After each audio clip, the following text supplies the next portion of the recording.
A British Member of Parliament, Kate Hoey, today urged Britain not to welcome the new government in Zimbabwe, especially if it is led by former Vice-President Emmerson Mnangagwa, because that would be tantamount to replacing one dictator with another. Hoey said that Mnangagwa was probably worse than Mugabe because he was responsible for the Gukurahundi massacres and the campaign of torture, murder and repression that led up to the runoff in the 2008 presidential elections.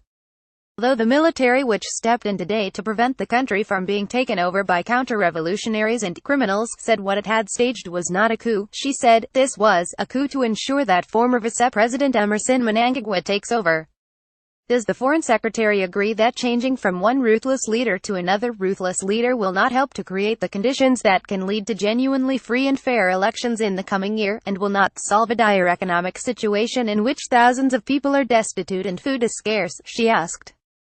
Many people in Zimbabwe and the international community will welcome the removal of the Mugabes if that is the outcome, but does the Foreign Secretary recognize that the former vice-president is probably the one person in Zimbabwe who inspires even greater terror than Mugabe, and that he was responsible for the massacres of at least 20,000 people in Matabele Island shortly after Mugabe took power in 1980?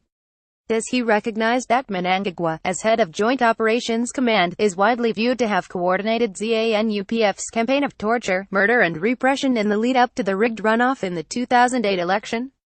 Will the Foreign Secretary make clear that Her Majesty's government's policy on Zimbabwe will not change overnight, and that we will not jump in to welcome Mnangagwa should he take over right away? What more will the government do to help ensure that free and fair elections take place and to give warm support to those who are struggling inside Zimbabwe to raise the flag of true freedom? Will the Foreign Secretary make representations to the African Union, the Southern African Development Community and South Africa to press ZANU-PF to allow genuinely free elections, and not just to accept another strongman dictator post published in Mugabe's succession?